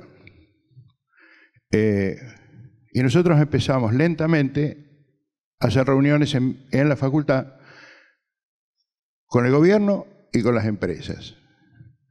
Yo no le tuve nunca miedo a las empresas que entren dentro de la facultad. Además porque a mí me interesa que un chico que se reciba de diseñador pueda vivir dignamente. Y para vivir dignamente necesita ganar plata para poder mantener su familia. Entonces, no le tengo miedo a eso. No es mercantilismo ni nada por el estilo. Y en la universidad y en la facultad mía hay que hablar de plata. ¿Cómo metí la empresa yo adentro de la facultad? Por ejemplo, en segundo año, que hacen un trabajo que tiene una escala, por ejemplo, hacer un móvil, un triciclo, una cosa de esa, el teórico lo dio José Luis Tomaselli, que tiene una fábrica de triciclos. Y le dijo a los chicos, ¿qué tiene? ¿Qué cosas importa él de China? Que era el asientito, los manubrios, las manoplitas, los pedales, y el resto él tiene doblado de caño y que se tiene una producción de 300 triciclos por día, que se por mes. Le dio las condiciones. Y le dijo, yo compito contra esta gente y mi producto cuesta esto. Bueno, los chicos empezaron a trabajar, a los 30 días hicieron el proyecto y lo volví a invitar para que los evalúe él. Y eso fue fantástico, porque encontró muchas buenas propuestas y le dije, bueno, fabricar mejor. Y me lo hizo. Seguimos la relación, me entusiasmó para invitar otras cosas, no solamente una fábrica. Me fui al neuropsiquiátrico, hablé con el director, que se llama el doctor Josami, me dijo que los pacientes ambulatorios tienen un taller de carpintería, de, qué sé yo, de metales y de textil. Yo le dije, los chicos van a proyectar y ustedes van a fabricar. Y fueron todos los muchachos a la facultad. Nosotros tenemos una facultad de una gran escala. Creo que en diseño industrial somos la más grande de América, por la población estudiantil que tenemos. Venían los muchachos del neuropsiquiátrico a tomar clase al taller con los alumnos y yo los hacía desayunar juntos. Pasión. ¿Se entiende? Bien. Las tecnologías, porque si me pongo a contar cositas se me va a ir muy largo. Las TICs, estas que hablan ustedes. Ni Dios ni demonio. Yo esta mañana a las 6 de la mañana me desperté, desayuné con mi señora, ayudé a cambiar a las Magic más chiquitas y llevé a los chicos míos al colegio. Volví, fui hasta el cajero automático que está a 2 cuadras de mi casa, saqué plata, qué sé yo, me llevó mi mujer al aeropuerto, yo estoy acá. Esto era impensable 60 años atrás. Era imposible. Hoy se puede hacer. Hay que saber usar estas cosas. Nosotros con el vínculo que hicimos con la empresa y con el gobierno, conseguimos meter tecnología dentro de la facultad. ¿Qué significó eso? Hacer lo que las pymes nos pueden hacer, I más D, más I chiquita. ¿Por qué? Porque no tienen esa tecnología. Y no es que no la puedan tener. No la compran porque no la amortizan, entonces no les interesa. Vengan a hacerlo dentro de la facultad y trabajemos en red. Eso es una red. Entonces ellos me ayudan a estar actualizado con la tecnología y nosotros investigamos e innovamos. Circunstancialmente, un día operan a uno de mis hijos, tengo 6, y a la noche yo charlaba con el cirujano en la terapia y me contaba la cantidad de cosas que pasan con los chiquitos, que nacen con una costilla menos, o todas estas cosas realmente importantes, patologías rarísimas. Él es un muy buen cirujano. Y me dijo que estaba renegando con unas costillitas que tenía que poner. Y le digo, ¿por qué no te vas a la facultad y yo te las hago? Y me dice, ¿en serio? Bueno, te muestro cómo se pueden llegar a hacer. Como cuando hay un caso particular, el ANMAT no tiene nada que ver. Ahí yo no produzco en serio una costilla, sino es un caso único. Por eso ellos las hacen a veces de metal. Bueno, le mostré lo que era un router con control numérico y que con eso se podía hacer. Yo tengo ahí un escáner 3D. Les aclaro que yo no sé ni hacer un PowerPoint, para que ustedes tengan una referencia. Es más, me cuesta horrores manejar el celular. Le pueden decir ellos que muchas veces no los atiendo. Me enseñaron a hacer WhatsApp hace 20 días, más o menos. Pero sé cómo usar esto. Si esto lo hicieran en la Facultad de Ingeniería, serían campeones mundiales de manejar una tecnología de este tipo, pero no saben usarla. Lo digo casi de modo provocativo, porque lo veo cotidianamente. ¿Qué sucedió con esto? Bueno, El doctor me fue a visitar, vio eso, dijo qué bueno y se fue. Y como a los 15 días me dijo, necesito que me hagas una maqueta de un caso que tengo porque tengo que estudiar afuera lo que hay que hacer adentro. Y ahí empezó toda esta historia, y uno de los tantos ejemplos que yo les quiero contar. Le dije, no te hagas problema, tráeme una tomografía computada, un diagnóstico por imagen que hacen. Y nosotros tradujimos. No hay un programa para llevar una tomografía a lograr una 3D virtual, digamos. Hay que usar muchos programas. Y yo se lo di a la cátedra de informática de la facultad. Me podrían haber dicho, no, déjate de joder, tengo mucho que hacer. Pero tuve suerte y me dijeron, dale. Y empezaron a trabajar. Al poquito tiempo tuvimos el 3D virtual. Teníamos un problema, había que eliminar el tejido blando porque el tipo no veía que era lo que había que hacer. Pero también tuvimos que recurrir al que hizo la tomografía para que nos dé datos que nosotros no conocíamos. Con esto le estoy diciendo interdisciplina. Con esto estoy usando una palabra que usó acá Chiqui, que dice transversalidad. Nosotros somos transversales a todas las disciplinas que se enseñan, por lo menos en mi universidad, que son más de 200 entre grado y posgrado. O sea que esto que hago con la salud lo hago con el agro, lo hago con la industria de los alimentos, lo hago con todo. Finalmente, nosotros logramos hacer el corazón, la tráquea y la caja torácica donde estaba el problema. Quiero explicarles una cosa, porque era en estos idiomas gestuales con los que hablaba yo con el cirujano. Decime, Víctor, vos un tipo lo cortás así, lo abrís, y el problema está en que la tráquea que está debajo del corazón, cuando el corazón late, la oprime contra la columna y le corta la respiración, ¿no? Entonces la nenita se agitaba, una nenita. ¿Cómo hacés para ver cuando tenés abierto esto? Vos no ves un carajo, le digo. Y afuera está la familia fumando y dice, ¿cómo dura la operación? La operación dura 20, 25 minutos. Esas otras 8 horas están estudiando a ver cómo mierda entran ahí adentro. Y eso es real. Eso nos cambió todo, muchachos.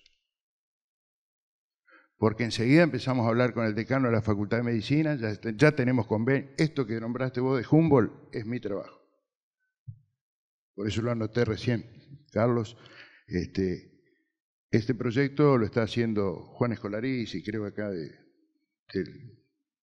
¿cómo se llama? Ahí está, sí. Ya te voy a explicar por qué estamos ahí.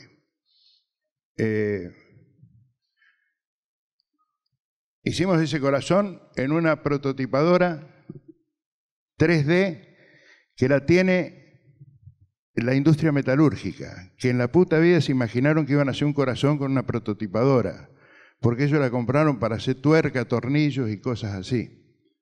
Interdisciplina. No hay que tenerle miedo. Siglo XXI, interdisciplina. Ir transversal, el diseño puede hacerlo. El diseño y después pienso que la arquitectura también.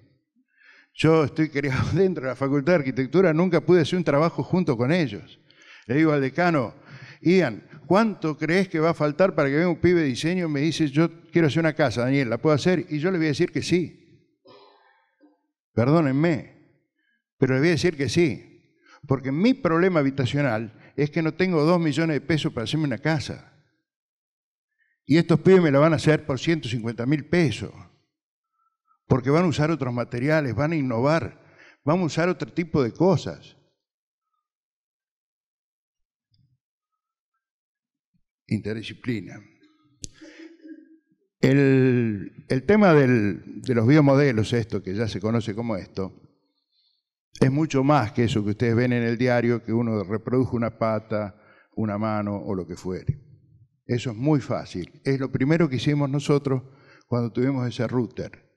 Escaneé una pata de pollo y la reproduje igual. Lo mismo se puede hacer con un fémur. ¿Se entiende? Al tener eso, me fui al Hospital Misericordia en Córdoba, que hacen prótesis, órtesis, exoesqueletos y todo ese tipo de cosas. Todo esto me dio una gimnasia en la gestión, y gracias a Mar del Plata, a Guadaña, que se animó y puso a un diseñador industrial de vicedecano, que se llamaba Guillermo Núñez, que fue presidente del DISUR también, mi facultad se animó. Sin gestión era imposible que nosotros hiciéramos lo que estamos haciendo, porque me harté de traccionar una carrera pidiendo limosna. Y entonces nos metimos con esta historia y ahora con Ian tengo una relación espectacular y ojalá lo pueda convencer a Bruno para que la UBA también lo tenga, a un diseñador. Hace falta. Nos resulta todo muy difícil a nosotros. Siglo XXI, las TICs cambiaron para siempre la cultura del proyecto. No se diseña ahora como se diseñaba antes. Interdisciplina y la puta, permanente. Nosotros vamos de costado a todas las carreras. Contexto. ¿Cómo no voy a saber el contexto? Y les voy a decir una cosa a propósito de esto. Yo les hago leer el diario.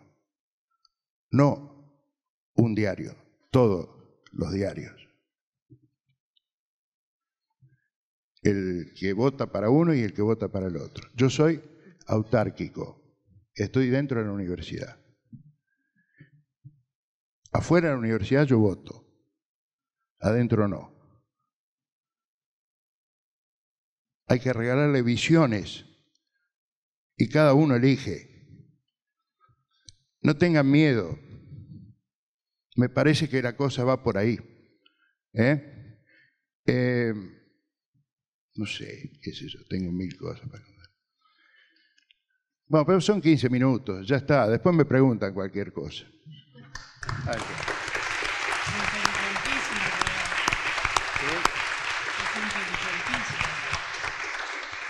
No, claro.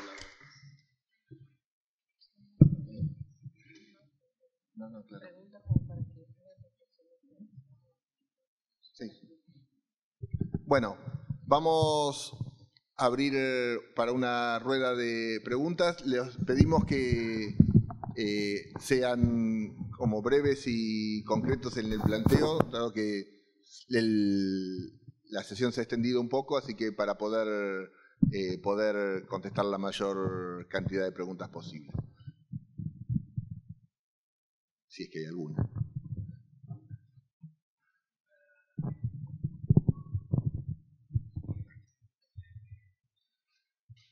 Allá arriba y todo allá. Sí, lo conozco. Sí.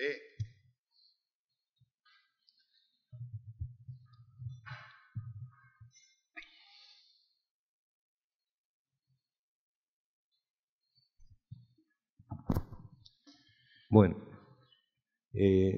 Daniel, vos sabés que soy de la UNE, que estamos luchando para tener diseño justamente. Sí. Y una cosa que me interesó mucho cuando fui a la Universidad de Córdoba fue la manera que ustedes relacionan el trabajo final de carrera con la industria cordobesa.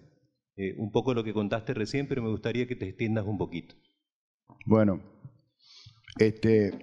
la primera pregunta que les hago a los chicos es ¿a qué te vas a dedicar cuando vienen a mi cátedra? Nosotros tenemos una forma de cerrar la carrera con un trabajo final. No es un trabajo grupal, sino final. O sea, tiene que ser como una especie de tesina. Pero tiene que haber una respuesta proyectual, fundamental. Dos propósitos tengo con eso. No desarraigar, porque yo fui un desarraigado. Yo soy un gringo de un pueblo del sur de Santa Fe, que no volví nunca más, porque me dijeron, ¿cómo vas a hacer diseño en un pueblito de mierda? Y hoy extraño mi pueblito de mierda, hace 60 años que no voy. Wilray se llama, Ruta 8. ¿Qué lo conocés? Sí, claro. Uno de los mejores grupos de teatro de la zona. Bueno, pero yo no actúo. Soy de madera. Bueno, de hecho que muchos pibes que vienen a Córdoba tiene la diversidad instalada porque vienen chicos de toda la República, de Formosa hasta Ushuaia, impresionante. Yo quiero que vuelvan al lugar de los afectos, quiero que vuelvan a su origen. Entonces, y que acá a Córdoba vuelvan cada tanto porque tienen los amigos. Y otra cosa que les pido es que hagan algo que les guste. Porque en otra época, en los trabajos finales, venían de teoría, una materia que hay antes, y ellos elegían a lo mejor hacer una investigación sobre, qué sé yo, la osteoporosis y no sé qué otra cosa. Y digo, ¿para qué haces este tema? ¿Qué te gustaría hacer a vos? Y a mí me gustaría hacer muebles infantiles. Bueno, y haz esto y dejate hinchar las pelotas, no perdás tiempo. Esto te va a meter a vos a trabajar. Mirá el objetivo del trabajo final. Además que formamos personas y yo pretendo que amen profundamente la libertad. Quiero que un tipo pueda vivir dignamente de la profesión y que sea solidario con las personas y con el ambiente. No tengo otra pretensión. No es poco. Y hay que laburar para eso. Bueno, entonces empezaron a aparecer trabajos más reales, más necesarios. Hay una gran región en el país que tiene problemas con el agua, tiene arsénico, digo bien, sí, en las napas. Un filtro es una cosa extraordinaria para diseñar, un filtro hecho con un tanque. O sea, Stark quedó lejísimo en mi facultad. Los que hacen muebles, sillas. De hecho que hay chicos que hacen eso. De hecho que no está mal, no está mal. No, pero te quiero decir, la mayoría de los pibes en los 80 venía o en los 90 venía porque quería hacer una Ferrari o quería hacer no sé qué cosa. Y después se dan cuenta que no pueden hacer una Ferrari en mi facultad. Porque yo vi tantos autitos de costado con ruedas grandes, unos renders espectaculares, o sea, digo, mira cómo dibuja este guay. Pero diseñar un auto es una cosa de loco, no la puede hacer un solo chico. Sí. Sí. Bueno, me da vergüenza. Che, agárrense. El otro día creo que el encuentro, sí. Hubo un programa que estaba Phil Stark hablando sobre el tema ecológico. Sí. Y hablaba de todos estos temas que decís vos, nada más que la Phil Stark. Y uno cree que hace solamente millones de limones. No, pero son así. No, te digo porque tenemos... Yo un día los invité a mi facultad. Si vos querés competir, hay que competir con Phil Stark, que también está hablando lo mismo. Y viene acá al Faena, ¿viste? ¿Qué sé yo? Che, te cuento brevemente. Sí. ¿Puedo? Una última te digo. Breve. Yo, a ver, quiero que sepas, en mi facultad un día invité a toda esta gente. No vino Felipe Stark, pero vino Ron Arad, vino Mariscal, vinieron un montón. Un fardo de plata. Hablando en castellano. Y qué exitoso. Soy hermoso, soy lindo, soy todo, pero no me dejó nada. A ver si vos me entendés. Y después, y a mí me hubiese encantado que a este Disur venga Iván Flucia, que vengan un montón de diseñadores cotidianos, que son maestros, que trabajan con todas las dificultades, sustitución de importaciones, migración de materiales, para que vean que hay todo un mar de posibilidades de cosas para hacer impresionante. Para que vean la Ruta 19, por ejemplo, que yo la tengo a mi alcance, que va de Córdoba a Santa Fe, donde hay, qué sé yo, infinidad de pymes. Nosotros tenemos escala de pyme. Grande hay Arcor, qué sé yo, 3 fábricas, pero el resto es pyme. Y la pyme, como dije, viene a la facultad ahora, a mi facultad, a hacer el clúster del mueble, por ejemplo, pero por la gestión, porque los invité, porque le dije, los muebles no son más de madera. Entonces la Cámara de la Madera ya no tiene ese patrimonio. Miren la Cámara del Plástico, las sillas donde están sentados ya de madera no son, y son muebles. Entonces, la Cámara del Vidrio, acá hay vidrio. La Cámara de la Sieca, que es... Esa es la gestión. Me fui a la Sieca a hablar porque no se conciben ya los productos industriales si no tienen componentes electrónicos. La Sieca es la Cámara de la Industria Electrónica de Córdoba y afines, qué sé yo. Pero yo voy a las reuniones de la Cámara a invitarlos a que vengan a la facultad. Y es fantástica la relación, porque nos ayudamos.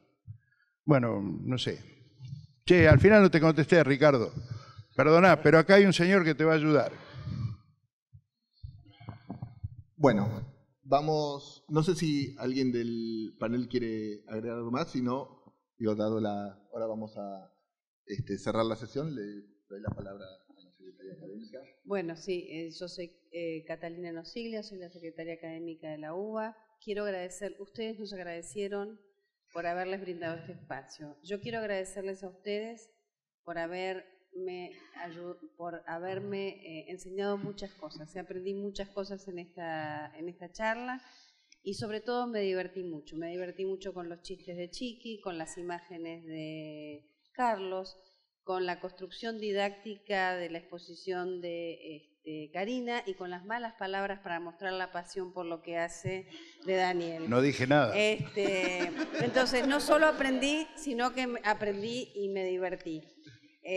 Al transcurso de sus exposiciones usaron muchas palabras con C: creatividad, colectivo, compartir y combinar. Este espacio justamente que pensamos en el Consejo Superior de la Universidad de Buenos Aires era justamente para crear escenarios nuevos para la universidad del siglo XXI, para crearlos de manera colectiva y combinar las visiones diferentes que en la riqueza de todos nuestros profesores de múltiples disciplinas hacen a poder crear este conocimiento nuevo y estas utopías sobre la universidad del siglo XXI.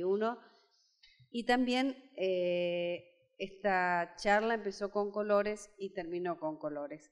Nuestro dibujo y nuestro logo, no sé cómo se llama, acá tengo tantos diseñadores.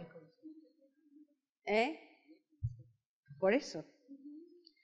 No elegí las palabras, elegí todas palabras con C para expresar esto. Y nuestro diseño de nuestro, ¿cómo se llama? Nuestro diseño institucional, hay tantos diseñadores que no sé cómo expresarlo correctamente, es de todos colores. Entonces me parece que creemos nuevos colores o combinemos los colores que hay para pensar en nuestra universidad y en una universidad del futuro. Gracias. Bueno.